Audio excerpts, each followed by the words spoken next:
For our first, hello, there we go, there's my mic. Hello everyone.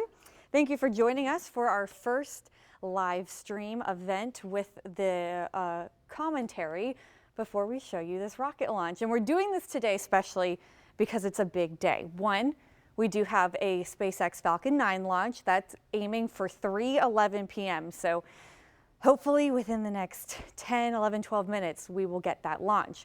Also though, it's a big day, it's an anniversary. It's the 62nd anniversary of the first American successfully orbiting the Earth. So what better way to celebrate an anniversary than actually having a launch in our own backyard? So what I'm going to do is let's talk about first the first orbit of an American, because it also happened in our own backyard. On this day in 1962, John Glenn, that was his name, he was the first American to orbit Earth. So what he launched from the Kennedy Space Center down in Cape Canaveral in Project Mercury's Friendship 7 spacecraft. And he circled the Earth 3 times before splashing down in the Atlantic. And so on this day in 1962, that's when he successfully launched and then splashed back down. The flight took 4 hours, 55 minutes, and 23 seconds. So this is a look at the Mercury Friendship 7 capsule. This was, of course, the capsule that he used, that he launched from the Kennedy Space Center. It was an Atlas launch vehicle, a Mercury spacecraft. He landed in the ocean about 800 miles southeast of the Kennedy Space Center in the vicinity of Grand Turk Island. So with this launch, this reestablished NASA and the U.S. as a strong contender in the space race with the Soviet Union. So as you know, the Soviet Union launched the first spacecraft, Sputnik. That was back in October 1957. The Soviet Union also sent the first human into space in April 1961. So NASA, that's the county, NASA sent the first American into space in May of 1961, but it was only a suborbital lob. So with this, what you're looking at right now, that's the Friendship 7. That is what they sent John Glenn into space with, and he did make 3 orbits, which sometimes is a little bit of a confusion. 3 orbits was the plan all along. Sometimes some people say it was going to be 7 orbits, but it was 3. That was the plan. It was successful. So here's a look at Mercury Mission Control Center from back in the day. Looks different now. Now people are prepping down in the Cape for the SpaceX launch. So let's take a look at this. We are heading down to Cape Canaveral. All of your friends and family down in that area about to watch the launch. The weather couldn't be more perfect for it. Lots of sunshine out there. And this launch is going to launch from Space Launch Complex 40, that's SLC 40, at Space Force Station in Cape Canaveral.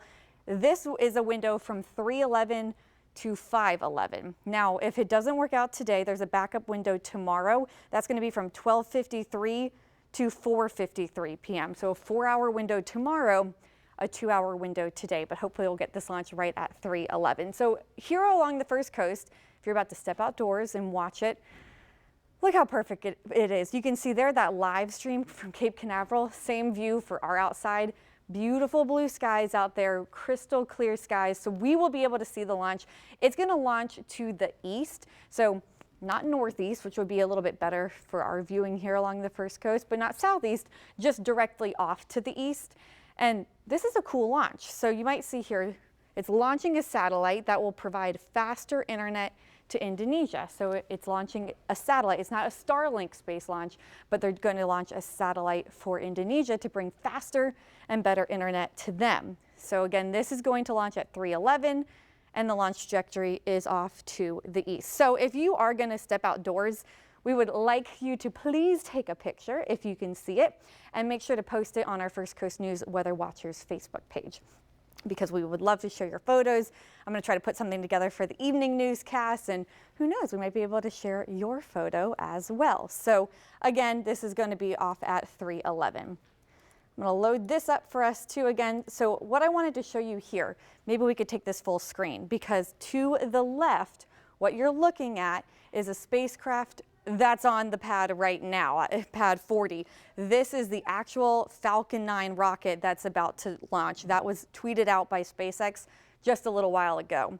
To your right, that is the rocket that launched on this day 62 years ago that carried John Glenn up and around Earth 3 times. So look at the difference between those two rockets that, you know, a lot has stayed the same, but obviously a lot has changed. And so that's the difference between the modern technology and some earth-shattering, groundbreaking technology back in the day, back in 1962. So again, what we're here for, we are waiting for the launch at 3:11 from Cape Canaveral. And we are also reflecting on history that was made on this day as well. So on this day in 1962, John Glenn, you can see his photo there, he became the first American to orbit Earth. He launched from the Kennedy Space Center.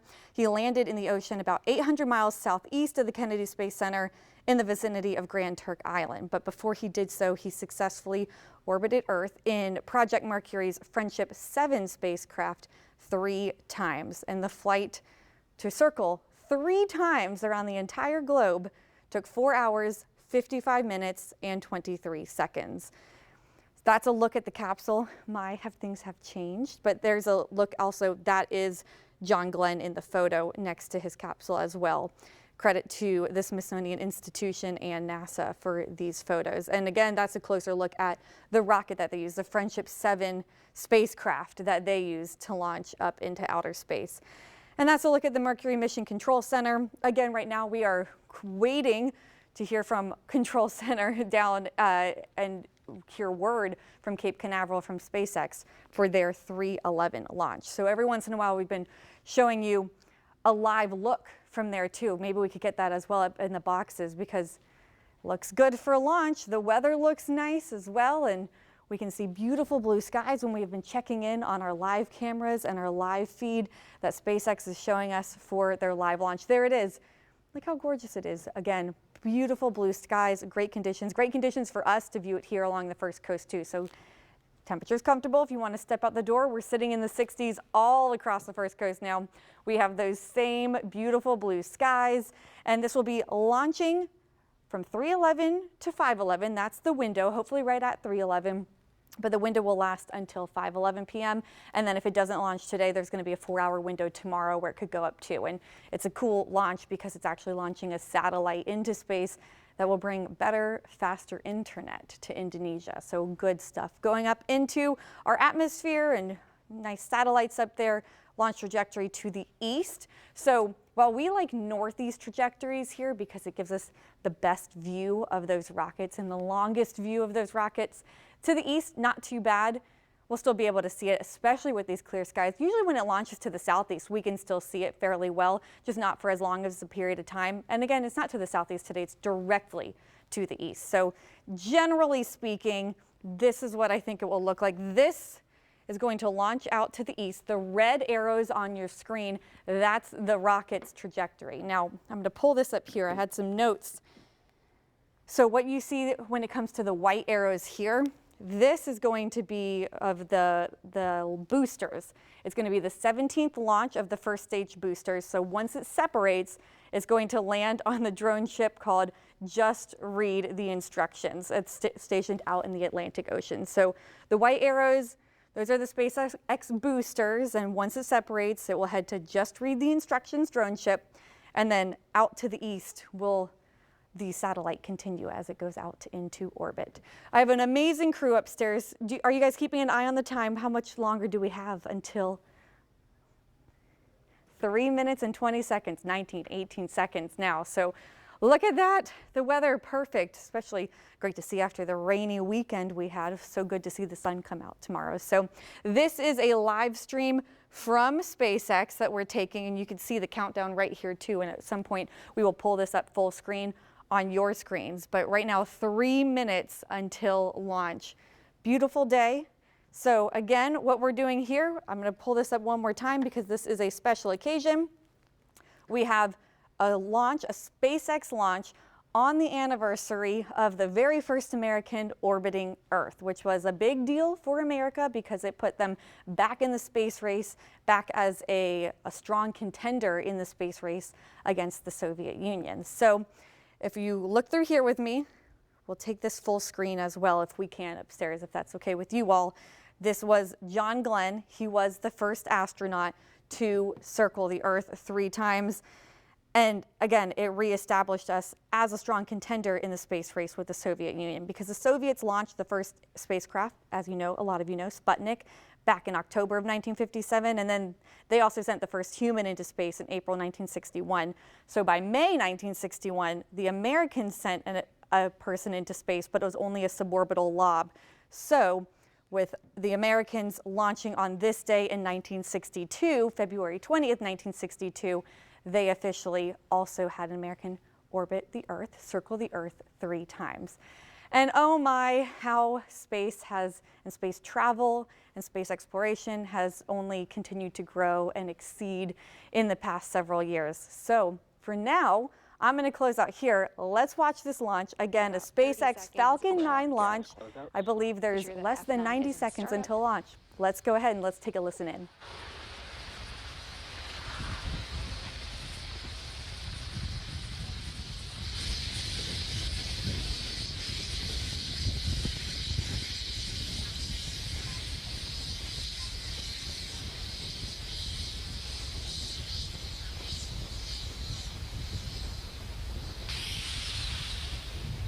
Falcon 9 in startup.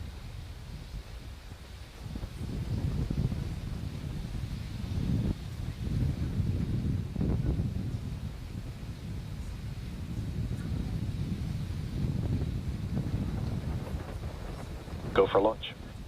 We just heard from the launch director that all systems are go for launch of Falcon 9 with the Mera Putti 2 payload. Now let's sit back and watch.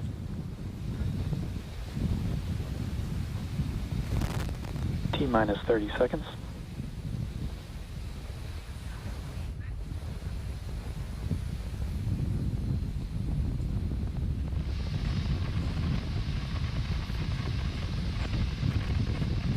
T-minus 15. T-minus 10, 9, 8, 7, 6, 5, 4, 3, 2, 1, ignition, and liftoff. Go Falcon, go Falcon.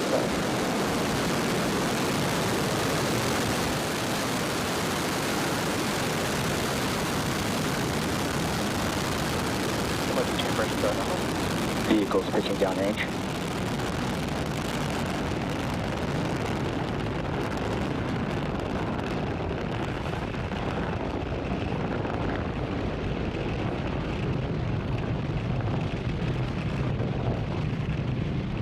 At T plus 30 seconds and counting, Falcon 9 has successfully lifted off from Pad 40 at Cape Canaveral Space Force Station, carrying the Mera Putti 2 payload.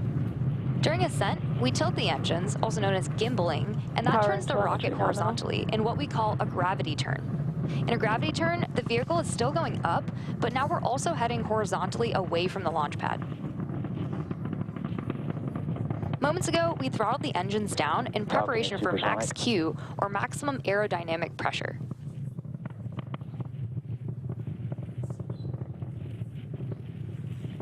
Max Q.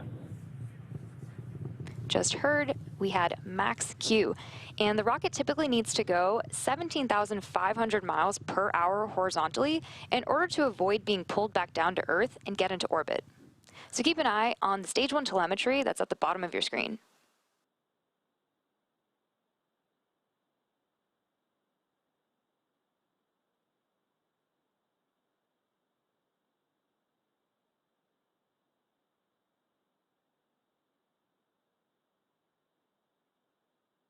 Now we have 3 events coming up in quick succession, starting with MECO, or main engine cutoff, stage separation, SES-1, or second engine start 1. And that's coming up in around 30 seconds from now.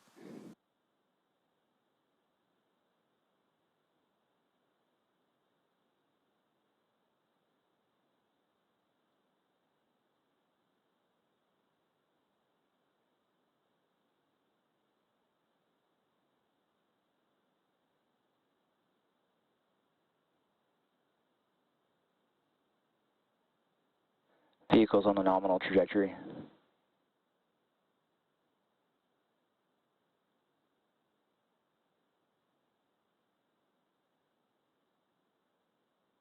Main engine cutoff.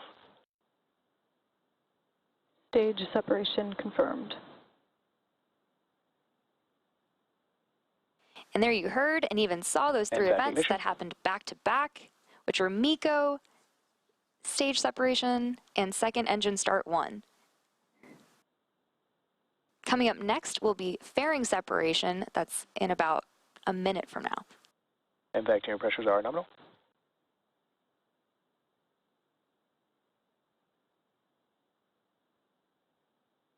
We have some really beautiful views from space. You can see the grid fins have deployed on the left-hand side of your screen on the first stage.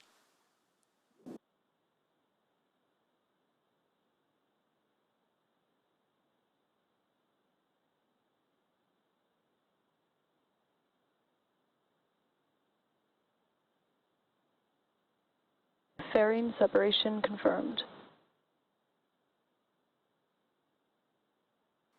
We just saw fairing separation, and we'll be attempting to retrieve these fairing halves again today once they fall back to Earth with our recovery vessel, Bob.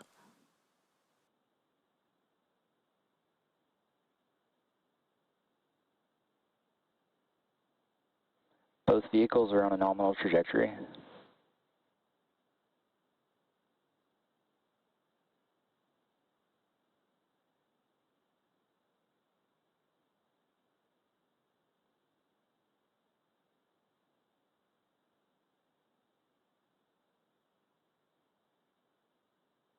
It's now T+4 minutes and 20 seconds into today's mission. Just past the T+6 minute mark, you should see on your screen the first stage entry burn. To start the entry burn, we'll relight 3 M1D engines, starting with the center engine, known as E9, followed shortly by the E1 and E5 engines. And it's similar to pumping the brakes to slow down the vehicle as it passes back into the Earth's atmosphere. We need to slow down to reduce re-entry forces, which then helps us recover and reuse the first stage. During the entry burn, Falcon 9 is decelerating by firing its Merlin engines, but we're still moving really fast, and this causes the vehicle to fly through Merlin's exhaust gases, which are also known as the plume, and this deposits a layer of soot on the vehicle surface. And that soot comes from the carbon-based fuel, the RP1, that Falcon 9 burns, and with each flight, the soot builds up a little bit more on the outside of the vehicle. Oftentimes, prior to launch, you can see that soot on the first stage as it's sitting on the pad.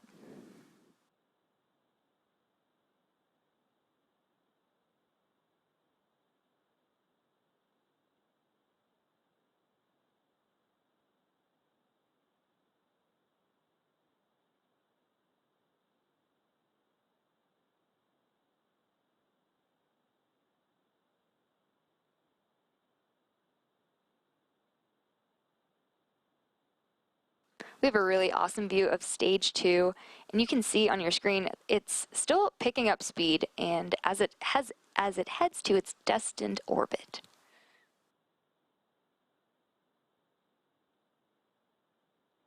Both stages are on a nominal trajectory.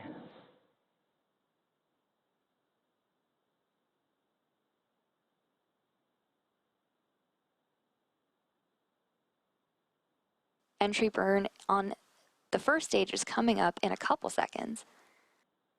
Stage 1 entry burn startup. Stage 1 FTS is safed.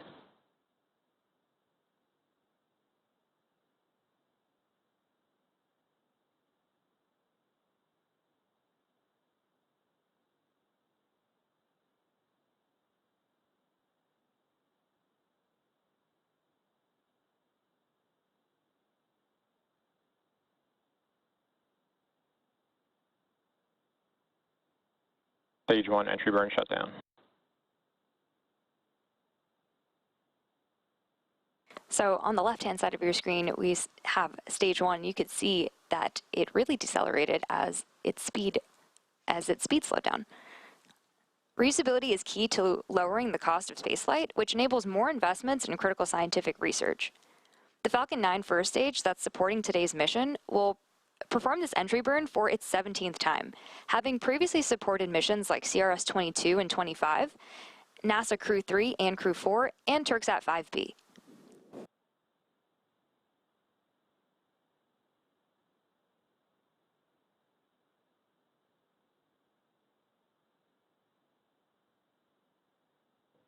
Stage 2 is in terminal guidance.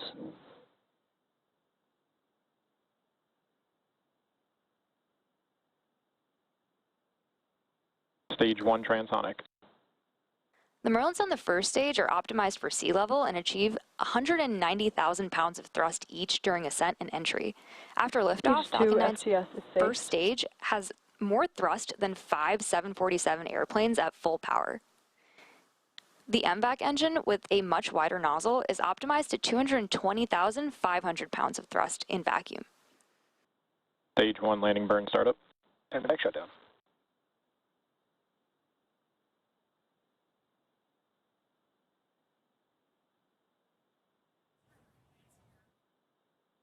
Nominal park orbit insertion.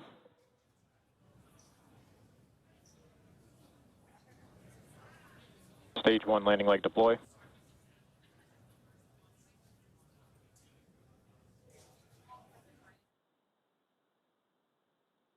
And there Stage you 1 have landing it. confirmed. That landing marks SpaceX's 275th recovery of an orbital class rocket, including first stage landings for Falcon 9 and Falcon Heavy.